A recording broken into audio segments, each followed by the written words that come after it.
Hamiel. Area. KLBB accent Dimikit Kiming. Hamik.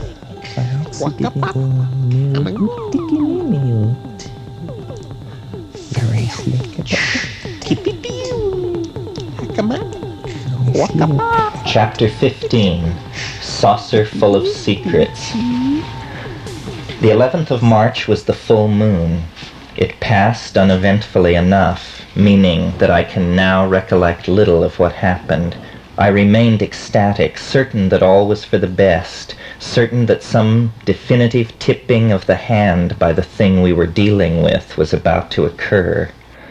The next day, in the late afternoon, Eve walked out to see me from the riverside house. She invited me to return with her to the river, for all of us to have dinner there together. She showed the strain of what we had all been going through. There was no doubt that whatever had happened to us, it was pushing all of us to the limits of what we could assimilate without wanting to resist it. As we walked back across the pasture, the atmosphere seemed to be even more alive and active with spawning clouds and drifting mist than usual. Eve pointed to the southeast, where a black stratocumulus mass was seething and boiling up to great altitudes. We watched for a few moments, and it became like a vast mushroom cloud, the aftermath of a thermonuclear blast. The impression was very startling, and Eve recalled to me Dennis' words with regard to the mushroom. He said that it was the mushroom at the end of history, that the shape of the atomic cloud was a pun in physics and biophysics on the transformative powers of the Straphariad and its eruption into human history.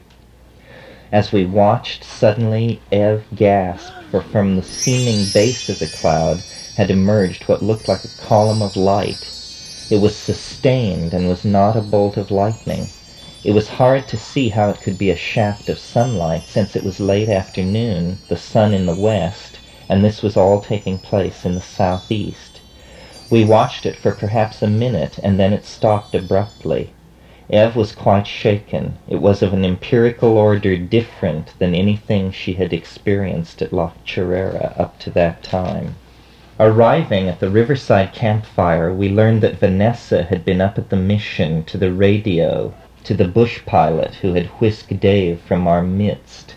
The pilot was willing to follow Vanessa's intent and think of us as a low-grade emergency, and would return in a few days to fly us out. I was unhappy with these arrangements, but there was nothing that I could do, though I knew that we, the gringo strangers, would lose face with the local people when our need for this airlift became known. Also, I had not the faith of Vanessa that all Dennis needed to return him to normal was to check him into the world of modern psychiatry with its harebrained reductionism and chemotherapy. But there was nothing to be done for it, and so we dined in silence, each lost in thoughts unshared. The evening's only moment of humor was provided by Eve's animated description of Dennis evading Vanessa's wardenship and slipping away from the riverside house sometime during the previous night and going to sit quietly in the house of some Colombian colonistas who awoke to find him there as unassuming as a piece of furniture. The story died away, and the unspoken dimension of it all returned to move in the minds of each of us. The next day we would pack all our equipment and move it to the river in preparation for a flight that could come at any time and would certainly not come announced. Already we were preparing to withdraw from the vortex at La Chorrera. The next day was the 13th. The camp in the forest, the hallowed-seeming spot where the transforming experiment had occurred, was dismantled.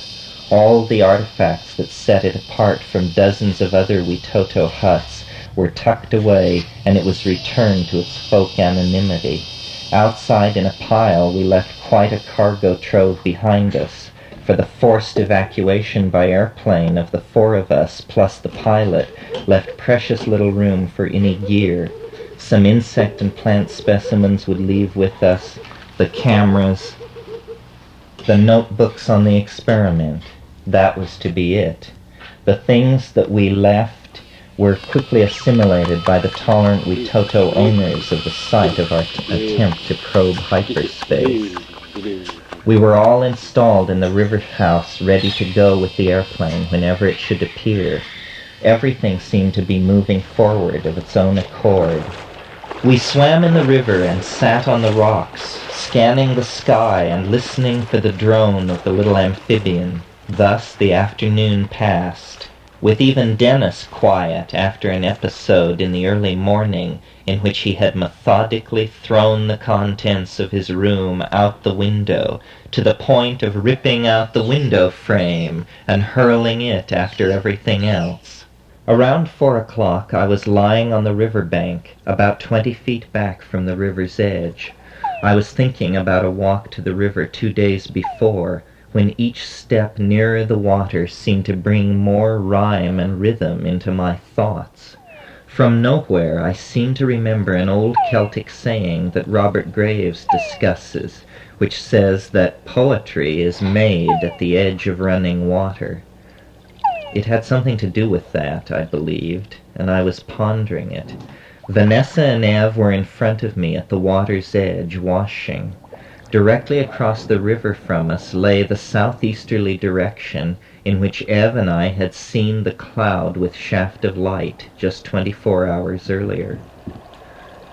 I was gazing in that direction when I noticed what I thought was the weak beginning of a rainbow, just a place low in the sky near the horizon where there seemed to be the faint touch of a spectrum. After a few seconds, I called down to the 2 women and asked if they saw a rainbow across the river. They glanced across the river for only a moment, and both said that they saw nothing. I did not persist, but instead I watched the sky in that spot. By this time I had stopped forcing my opinions on people because I was regarded as nuts, not incoherent, but that I couldn't be trusted or couldn't be relied on because I believed such odd things. That was my flaw, to believe odd things. I kept watching across the river, and I saw the thing intensify. I was extraordinarily interested in all that was going on. In this pastoral setting, it seemed to me that a great revelation was brewing. I watched, and I saw the colors deepen. The bow of a rainbow never formed, but the deepening of the colors in one spot was very definite. Again I inquired of the women if they saw the rainbow across the river. Again the light glance, and wonderful! Yes, we see it. Not much of one, is it? The clue-scanning part of my hyperactive imagination was upon this detail in an instant. Yes, first a cloud with a shaft of light, now a spot of spectrogrammatic color, steady in the same place in the sky. I had very strongly then the sense of the eye in the sky, drawing close to my thought and watching with satisfaction as I understood the importance of the southeast, of watching, of focusing my attention on that spot. And in my mind the teacher said, "This is the place, this is the sign, watch here." I said nothing to anyone, but I formed the resolve to spend that sleepless night, not as I had spent the others, wandering the fields like the fox spirit or meditating at the choro. Rather, I would sit here, where the lake empties and the Igara Paraná resumes its languid course, here, at the boat landing, 70 feet down a steep mud bank from the riverside house, sit through the night and watch. All night long I sat, reviewing the things that had passed, seeming to divide my consciousness and send it both backward through my family tree, but also forward into the future. I seemed to see all the years still ahead, some technique to emerge from this contact, careers pursued across space and time, and finally vindication as the world realized the truth of the transdimensional nature of the Stropharia visions and the true nearness of the worlds that they throw open. For it had become my belief that the contact with an intelligent and utterly alien species was beginning for humanity, that out of the long night of cosmic time, the novelty of novelty, the moment of contact between minds on utterly different planes, was beginning. We were among the first. We had gone to the Amazon to explore the dimensions glimpsed in tryptamine ecstasy, and there, in the darkness of the heart of the Amazon, we had been found and touched by this bizarre and ancient life form that was now awakening to the global potential of a symbiotic relationship with technical humanity. All night long, strange vistas and insights poured through me. I saw gigantic machineries and worlds of vegetable and mechanical forms on scales inconceivably vast. Time, agatized and glittering, seemed to pour by me like living superfluids inhabiting dream regions of terrible pressure and super cold. It was an ecstasy, an enstasis that lasted hours and placed the seal on all of my previous existence. At the end, I was reborn, but as what, I knew not.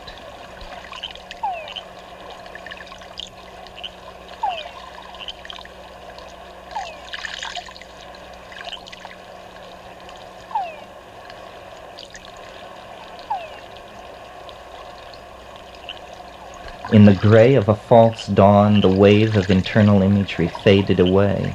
I rose from where I had been sitting for hours and stretched. The sky was clear, but it was still very early, and stars were still dimly to be seen in the west.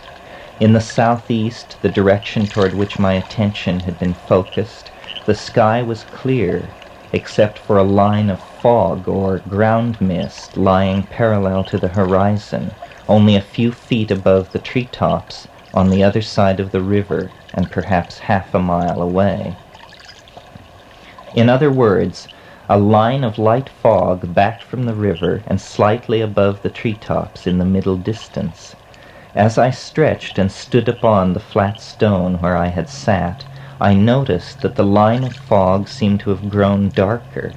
It also seemed to be rolling in place or churning. I watched very carefully. The rolling line of darkening mist split in two parts, and each of these smaller clouds also divided apart. Now, after only a moment or two to execute the changes, I was looking at 4 lens-shaped clouds of the same size, lying in a row slightly above the horizon and only half a mile or so away. A wave of excitement swept through me, and then a wave of definite fear. I was glued to the spot, unable to move, as in a dream. As I watched, the clouds recoalesced over the next 2 minutes or so, in the same way that they had divided apart. The symmetry of this dividing and rejoining, and the fact that the smaller clouds were all the same size, lent the performance an eerie air, as if nature herself were suddenly to become the tool of some unseen organizing agency.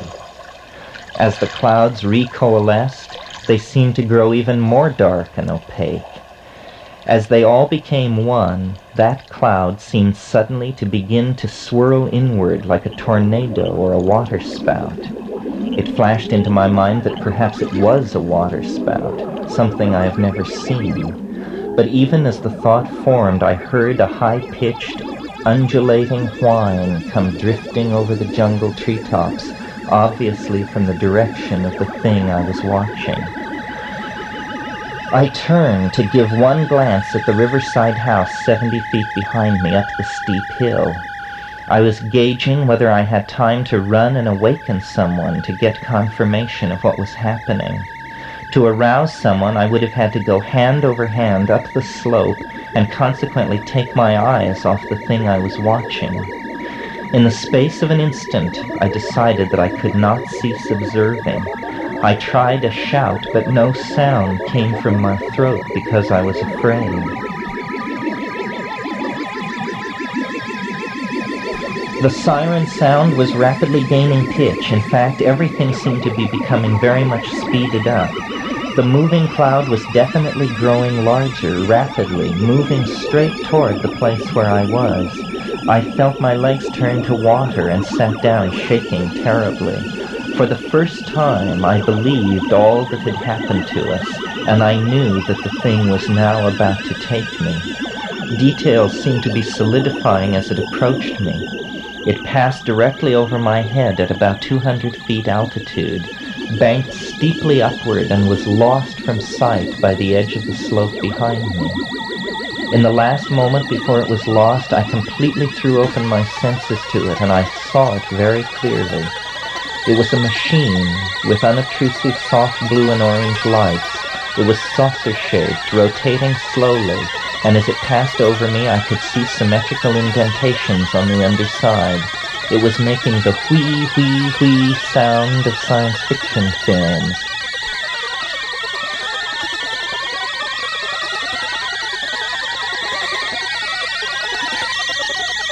My emotions were all in a jumble. First, I was terrified. But at the moment I knew that it was not going to stop, I felt disappointment. I was amazed, and I was trying to remember what I had seen as clearly as possible. Was it real in the naive sense in which the question is asked of UFOs and tables and chairs? No one else saw this thing, as far as I know. I alone was its observer. I believe that had there been other observers, they would have seen essentially what I have reported. But as for real, who can say? I saw this thing go from being a bit of cloud to being a rivet-studded aircraft of some kind. Was it more true to itself as cloud or aircraft? Was it a hallucination? Against my testimony can be put my admitted lack of sleep and our involvement with psychedelic drugs. Curiously, this last point can be interpreted in my favor. I am familiar through direct experience with every known class of hallucinogen. What I saw that morning did not fall into any of the categories of hallucinated imagery that I am familiar with. Also against my testimony is the inevitable incongruous detail that seems to render the entire incident absurd. It is that as the saucer passed overhead, I saw it clearly enough to judge it to be identical with the UFO with 3 half-spheres on its underside that appears in an infamous UFO photo made by George Adamski and widely assumed to be a hoax. I had not closely followed the matter, but accepted the expert opinion that what Adamski had photographed was a rigged-up end cap of a Hoover vacuum cleaner. But I saw this same object in the sky above La Chirera. Was it in fact picked up as a boyhood UFO enthusiast, something as easily picked out of my mind as other memories seem to have been? My stereotyped but already debunked notion of a UFO suddenly appears in the sky? By appearing in a form that casts doubt on what it appears to be, it achieves a more complete cognitive dissonance than if its seeming alienness were completely convincing. It was, if you ask me, and there is no one else really that one can ask, either a holographic image of a technical perfection impossible on Earth today, or it was the manifestation of something which in that instance chose to begin as mist and end as machine, but which could have appeared in any form, a manifestation of a humorous something's omniscient control over the world of form and matter. It was not a mirage of the conventional sort. Years later it occurs to me that perhaps it was a kind of mirage still unknown to us, a temporal mirage. The ordinary mirage is an inverted image of water or a distant place. The cause is the distortion of light by alternate levels of hot and cold air. At Benares in India, I saw a triple image of the city suspended over the surface of the Ganges. But a temporal mirage is another matter. It is a lenticular image of a distant time and place, cause unknown. What makes the ordinary and temporal mirages members of the same class is that both types of mirages require the intercession of the human mind in order to exist. Certain areas of the world have local conditions which make them mirage-prone. Might the same be true of temporal mirages? Or perhaps the temporal mirage is a natural phenomenon, and the UFO is an artifact resulting from the temporal mirage being used or experimented with by some future technology. I believe that this latter may come close to the mark, and that this is what the UFO mystery is partially about. The UFO is a reflection of a future event that promises man's eventual mastery over time, space, and matter. The fact that we, in our clumsy attempt to probe these mysteries, were able to coax nature into throwing out this great burning scintilla of pure contradiction from the dark retort where she labors over the chemistry of the millennium is full of import. It meant to me that we were on the right track. The Stropharia cubensis mushroom is a memory bank of galactic history. Alien, but full of promise, it throws open a potential for understanding that will sweep away the petty concerns of Earth and history-bound humanity. At La Chirera, I had only the isolated personal conviction that our approach would be vindicated. Now, as our ideas are finding a small community that shares these intuitions, I am yet more sure that the answer to all of the mysteries we pose to disequilibrate our view of the world are to be understood by looking within ourselves. When we look within ourselves with psilocybin, we discover that man does not have to look outward toward the futile promise of the life that may circle distant stars in order to still our cosmic loneliness. We should look within. The paths of the heart lead to nearby universes full of life and affection for humanity. The UFO encounter marked for me the culmination of our work at La Chirera. My contact with the saucer took place at dawn on the 14th of March. The following day at 11 a.m., the airplane arrived unannounced, but not unexpected. Vanessa had been anticipating it for 3 days. It was a matter of a few moments to clamber aboard after saying farewell to the priests and the police, all of whom had been most patient with our colorful party and its unusual preoccupations. Only in visions had my eyes recently rested on stuff such as the little airplane was made of, the highly polished acrylic surfaces of machines and things impervious to hard ultraviolet radiation, what the people of Amazonas call machete skin. It was a reminder of all that we were returning to. Dennis was on his best behavior, and beyond his commenting as we got aboard that an airplane was a partial condensation of a flying saucer, we said little. A roar of the engine, a hard pull back on the stick, and we and our legendary bush pilot were airborne. We circled the mission once before settling down to follow the Agara-Paraná back to the Putumayo and the version of civilization that Leticia would afford. What a tiny world La Chirera is, left behind in the trackless jungle after only a glimpse of buildings and Cebu cattle resting in the green pastures looking like lumps of melting vanilla ice cream. Whatever we had touched and been touched by, it was now falling behind us. We stayed 2 days in Leticia, days in which Dennis showed marked improvement while the rest of us drifted into various stances of distance with regard to each other, almost an effort to compensate for the excessive intimacy our isolated expedition had made necessary.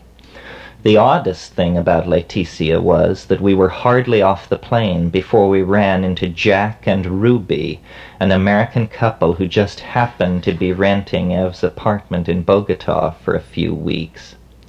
I had thought the name combination weird when I met them 6 weeks before.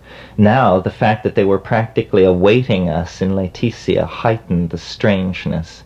I could not quite wrap my mind around it. By the time we reached Bogota, Dennis was nearly completely returned to normal, lending weight to the idea that some sort of temporary chemical imbalance had been responsible for his reaction, rather than the emergence of a chronically unbalanced personality structure. He was very shaky and very bummed by any mention of fourth-dimensional superconducting bonds, Yahé, or shamanism. He said, "Look, I have had it." He had, too. He was nearly normal, but I was just at the beginning of a years-long period of unusual ideation, the state of suspended disbelief that gave birth to the ideas concerning time that are set out in the invisible landscape. On the 20th of March, there was general agreement that Dennis was totally back with us. It was an occasion of great happiness, and we celebrated at one of Bogota's finest restaurants.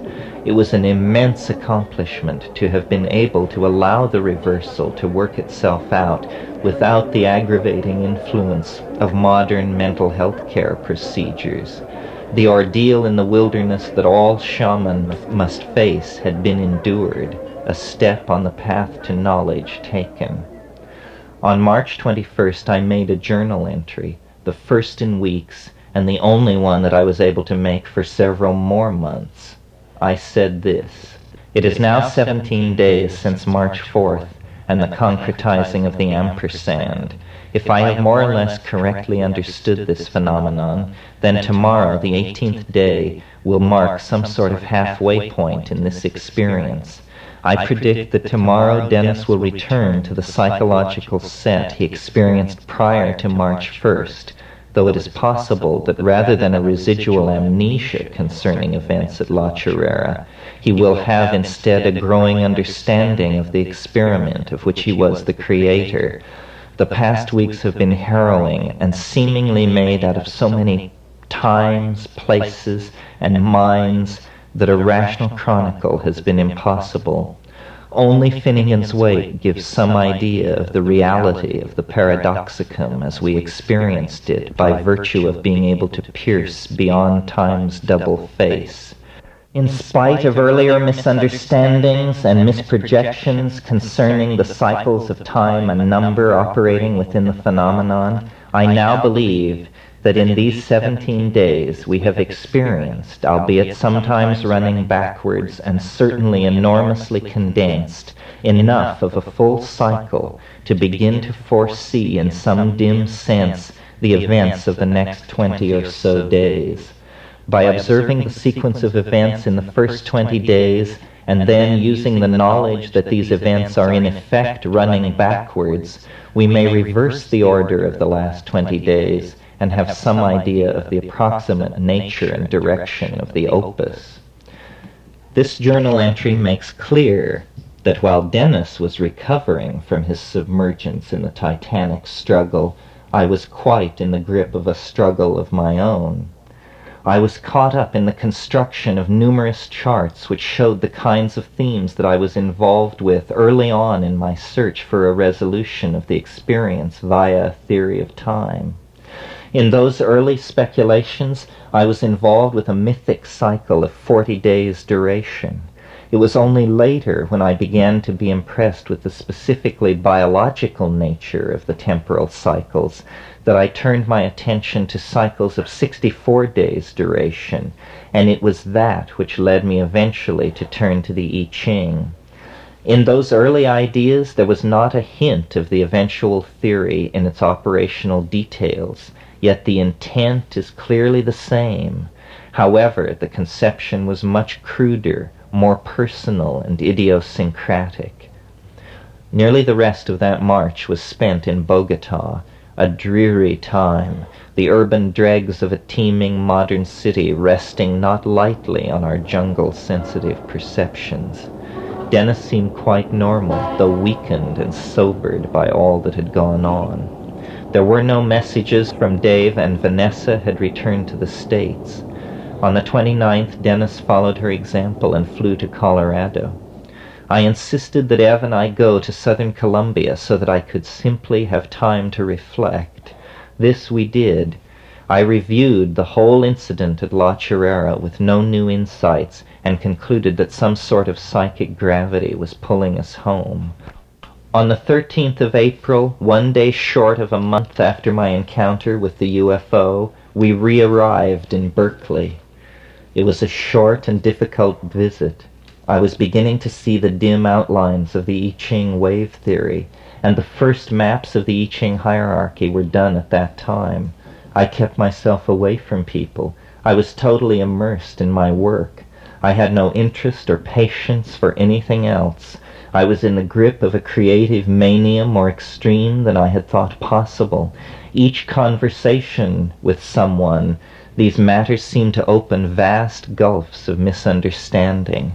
I saw clearly that I had to relearn epistemology, genetics, philosophy of science, the entire gamut of subjects necessary to discuss the areas that I now had such compelling concern for. As the time charts advanced, the implied termination of normal time, the idea of concrescent psychomatter, and the UFO that I had encountered at La Chirera became identified with each other and with the eschatologies of certain religious traditions. The early, unquantified time chart seemed full of coincidence relative to my own personal life. In particular, the closed transition points in each section of the wave seemed to have special meaning for me. Positioning one of these points on the experiment at La Chirera seemed to make other points in the past, the death of my mother, and points in the future, my 24th birthday, especially important. The paradoxes, the contradiction, and the absurdity of my most compelling interests in the eyes of other people made it necessary for me to work things out outside the sphere of consensual validation that my own society imposed. I understood that whether or not the effect that we were exploring was a general phenomenon in nature or an idiosyncrasy, it was obviously vitally important to me personally to let the forces that I had become entangled with play themselves out to the end.